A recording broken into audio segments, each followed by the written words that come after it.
Un profesor de ciencia política, Leopoldo Múnera, quien compitió en lo que acaba de ser este ejercicio de escogencia de rector, en forma muy puntual, refería después del resultado electoral que él no compartía las reglas con las cuales se escoge rector. Desafortunadamente él participó en ese ejercicio rectoral y además advirtió que no iría a disputar sobre la legalidad de la escogencia del que hoy es el rector de la Universidad Nacional. Pero él hacía una suerte de ejercicio de cálculo porcentual, tratando de señalarle a ciertos criterios que serían los que públicamente definirían quién es el rector, ¿no? Cuál sería el tipo de valoración que haría posible que este ejercicio se aproximara a un ejercicio democrático. Yo en lo personal, y estimando muchísimo la figura del profesor Leopoldo Múnera por diferentes motivos y razones, obviamente tendría que decir que ese, por supuesto, no es un ejercicio democrático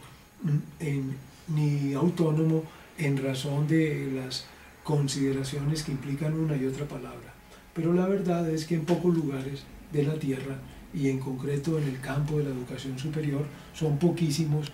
los escenarios que podemos rescatar donde la autonomía o el autogobierno universitario y referido a la propia comunidad universitaria se encarne. Así que hay un tratamiento de minoría de edad a esa primera instancia en la que uno podría decir se forma una ciudadanía en el mejor sentido de la palabra, que es donde jóvenes como ustedes estarían haciendo, para decirlo con una expresión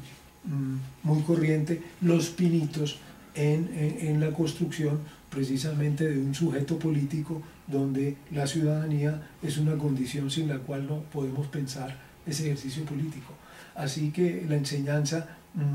en los términos en que lo consagra la Ley General de Educación de 1994 se trunca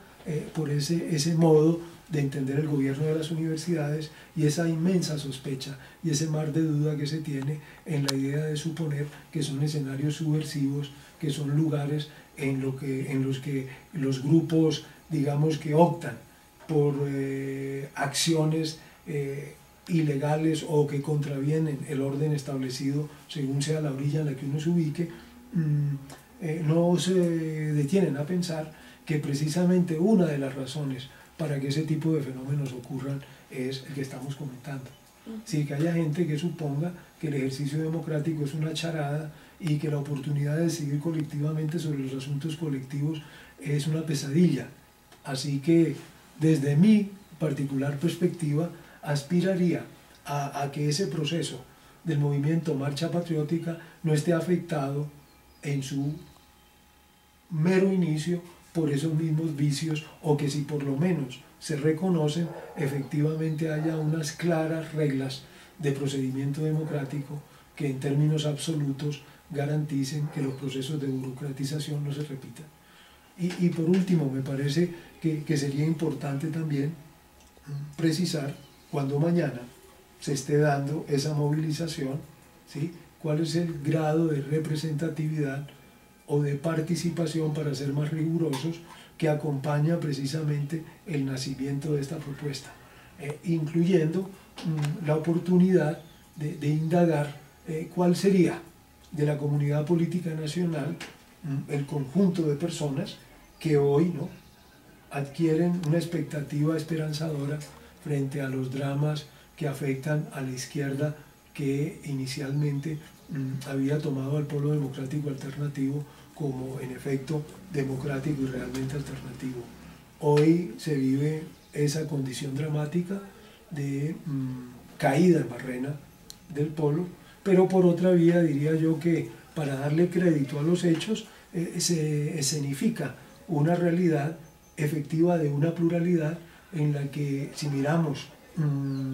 la tesitura, el referente de la izquierda mostraría por un lado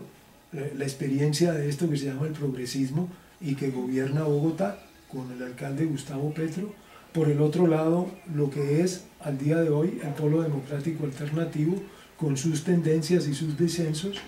En el otro escenario, lo que hoy no se presenta como movimiento Marcha Patriótica, y adicionalmente eso que desde la perspectiva del liberalismo la senadora Piedad Córdoba, con la compañía grata o ingrata del expresidente Samper y otros liberales, se definen como una izquierda liberal gaitanista. Así que uno diría, ¿no?, que frente a ese bloque de la reacción y de la derecha y el centro proclive a ella, empieza a haber en el otro escenario de la política la estructuración de una pluralidad que, para mi gusto intelectual y práctico,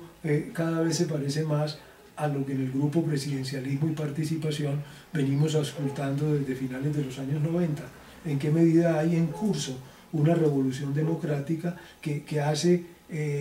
posible y pasible la emergencia de la multitud, es decir, de una singularidad y una pluralidad que no se niega ni se autoniega en términos de su poder constituyente individual,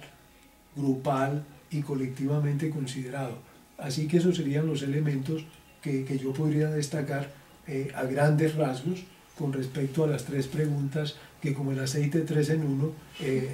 me han formulado, y espero que la bicicleta que dice el presidente Santos está estática, ¿sí?, adquiera un movimiento, una velocidad cuyo rigor y cuya consecuencia permita darle la vuelta a Colombia en el sentido democrático, con la sensibilidad que en términos de justicia, en relación cuando menos a la igualdad social, promesa nunca cumplida, empieza a tomar un cuerpo efectivo en la realidad del año 2012.